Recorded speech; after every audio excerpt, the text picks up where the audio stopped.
Hi, my babies. Hi. Let's upbeat the mood from the mood of me having to relive what happened to me when I was a little girl. It was horrible. And like I said, I'm in court with that woman now because I think that it's time that I'm I'm I'm just suing her. I'm not gonna say how much because I don't really have a price for what she did to me. So let's get off of that and let's get on to my friend. My friend Angie calls me and tells me, oh my God. Now this is a Sunday. And she calls me and she's like, can I come over? I'm like, I'm at my mom's house. And she was like, I know, because she had just called me. And I'm like, what are you coming over for? She's like, I got to tell you something. And I'm like, just tell me. She goes, well, we met these guys.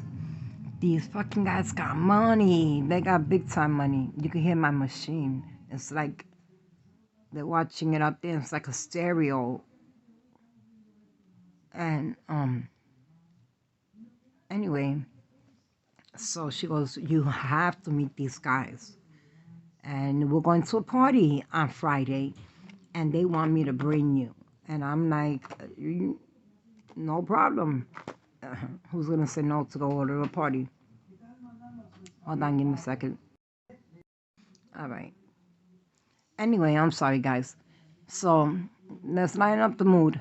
Anyway, my friend Angie tells me, you on Friday you got to come. You have to come. And I'm like, all right, no problem. I said, I'll go. So I called the Tuesday. I called the Wednesday. I called the Thursday. And every day she said, we're going, we're going, we're going. Come Friday, she tells me, I'm calling her and she's not answering her phone. I'm like, at that time it was house phones, but I had a connection. My nephew worked for American Airlines, and the ones that were bringing in the drugs. And when American Airlines got busted, look it up. When American Airlines got busted with because they were bringing drugs in, well, I was in Colombia when that happened, and they got busted. We have phones, those big phones. If you watch Pablo Escobar, then you know my life. Trust me, then you know my life. And that's another story. But anyway, um, Friday, she's not answering the phone the whole day. I got dressed and I didn't give a fuck. I took a taxi from the Bronx to Manhattan. I have my room in Manhattan, just like I have my room with my daughter, my first baby, Crystal. She was still like, at this age, she was about 5. And my mom was with her. And I got dressed and I went. I took a cab. And I'm like, yo, what's up? I thought we were going. And she was like, oh shit, what are you doing here? I said, didn't you tell me that Friday I had to be ready? And let me tell you something. My mother had bought me this black mini skirt that went with this black jacket. And the jacket was short and it looked really sexy on me because I really do have a nice ass. I don't give a fuck what nobody says. I do. And um, so you could see it. Like in my pants, you can see it. You'll say, oh, she's got a butt. Yeah, because I do. And I fall out. And I'm like, she's like, stay right here. I'll be right back. Now she runs downstairs, 2 floors down, to her friend Haley's house. I hated that girl. I fucking hated her. She was a crackhead. She was a crackhead. She was. Because she would go in the bathroom and she would not come out for an hour. And when she would come out, she'd go running right back in. You can tell. You see the symptoms. You see all of that. Anyway, and She's like, okay, we're going. I said, so you had to ask permission from that bitch? She was like, no, I asked her to come with us because she knows them better than I know them. I'm like, but they want to meet me. So she's like, yeah, so we're going to go with her.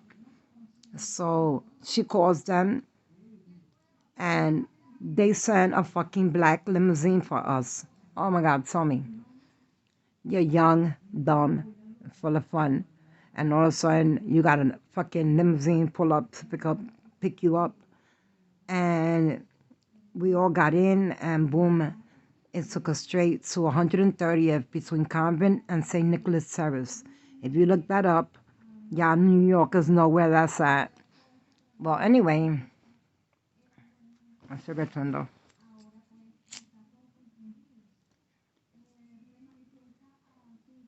starting a fire.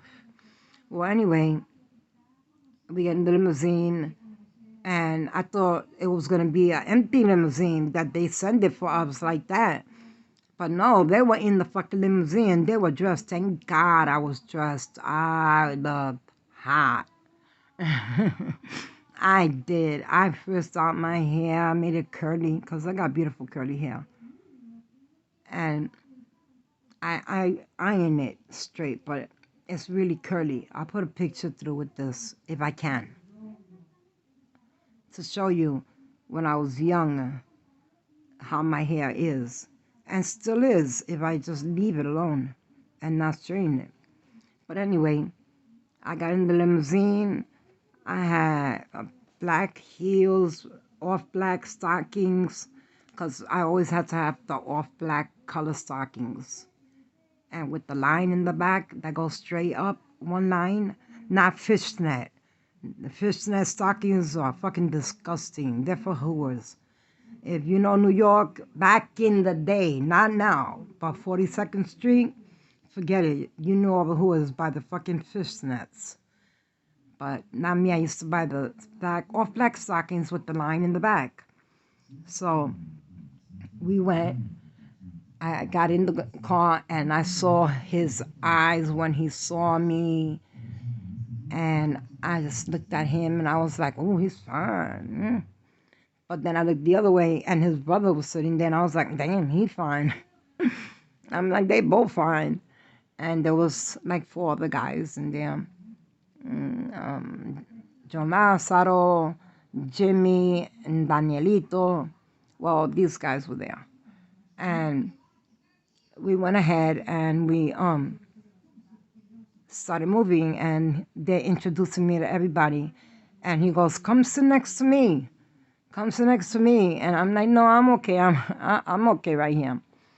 And he's like, no, come sit next to me. It's a glass. Actually, I'm not throwing it on the bed. He's like, no, you got to come sit next to me. He grabbed my hand and he put me right next to him. So I went and I sat next to him and he gave me, I don't know, I think it was Remy Martin. It was either Remy Martin or Remy Martin or what was the other one?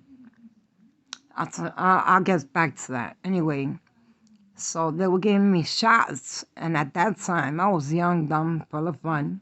I was taking the shots. And I realized that we were going downtown.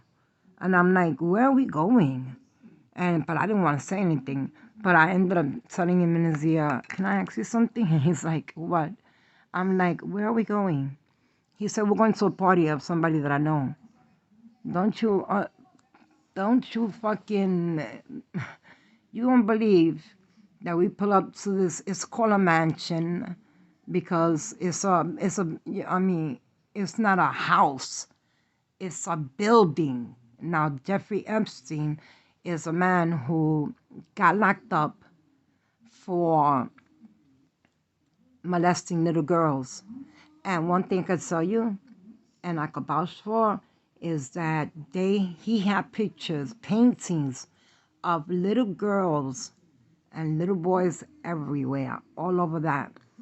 I think it was like 4 or 5 flights.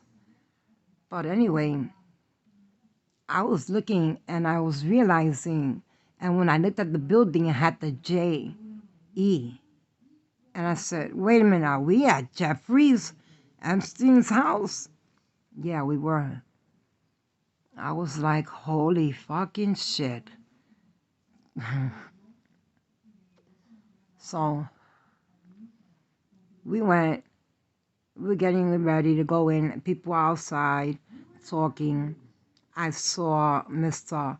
Harvey Weinstein. He was there. Ugh, I saw him there. The one that they call God of Hollywood. Well, he was there. He said hello to me and he grabbed my hand. I took my hand right off of him, kept walking. Fat and ugly. That's what he was. Is. Anyway, so I go in and on the first floor they were playing the oldies music. On the second floor they were playing house music. If y'all remember back in the day, house music. On the third floor they were playing merengue, salsa, and at that time there was no bachata. There was no reggaeton. There was reggae, but there wasn't reggaeton. Spanish reggae. And there I wanted to stay because I loved to dance. And I know how to dance really good. So I'm going to go to the bathroom and he gives me a bundle this big for the fucking cocaine. Tell me, I had never even seen cocaine in my life. Never. Never seen it. And he said, take the girls in the bathroom or go upstairs with the girls, invite all the girls you want, and give everybody a bump. And I'm like, I don't know how to use this. I'm not using it. They can use it, but I'm not going to use it. Now, I'm not going to say I never used it because I'll be lying to you. And one thing I told you guys is that I will never lie to you guys. I would always tell you the truth. I told you guys that when I had my other page, and I said it in a video when I got the new page up and running. So anyway, I just told all the girls, yo, look what I got. I had like it was like 3 8 balls in one. And I was like, they were like, give me some, girl, give me some. I had like about 12 girls, and I was giving them all coke, and they were all introducing themselves. And this woman walks in. If you know who Jeffrey Epstein is, then you know who his sidekick is. I'm not going to say her name because I'm not going to go and get into a lawsuit with her. Damn, that shit is on low, that box that I bought that's as tall as me, and it's still loud. But anyway, I see this woman, I'm not gonna say her name. She runs over and grabs my hand and tells me, what is your name? And at that time, all my sisters and my father and everybody, they called me Wendy. I think I said that. Well, they called me Wendy. And they were like, she was like, come over here. What's your name? I told her, Wendy. And she was like, come here. Here's my telephone number. You're a beautiful girl. I can make things happen for you. That's what she said to me. And I said, oh, you can? Like what? She said, have you modeled? I said, well, I'm trying to become a model. She's like, oh, I got you. I'll help you. And then after she tells me all her bullshit on how she's going to help me and how she's going to make sure I become the biggest model, and she wanted to see me in a pair of panties and a bra so she could see what my body looked like, and I was not going to get undressed for her. And she was like, oh, it would be so great if you just let me see your body. Just let me see your body. And in case she comes through this video, I'm not going to say her name because she might just see this video and I'll end up in a fucking lawsuit with this stupid bitch. But anyway, she gives me her number and she tells me to give it to all my friends that if they wanted to make $200, that she was the one to make it happen and that all they had to do was give a massage to a man in a towel. Now, I'll say his name, Jeffrey, to give him massages for $200 and for me to give my number to all my friends and have them all go give him massages if they wanted to make money. And I'm looking at her like, this bitch is a pimp. You know, I'm like, she's a fucking pimp. And I'm like, this bitch think I'm stupid. She's a fucking pimp.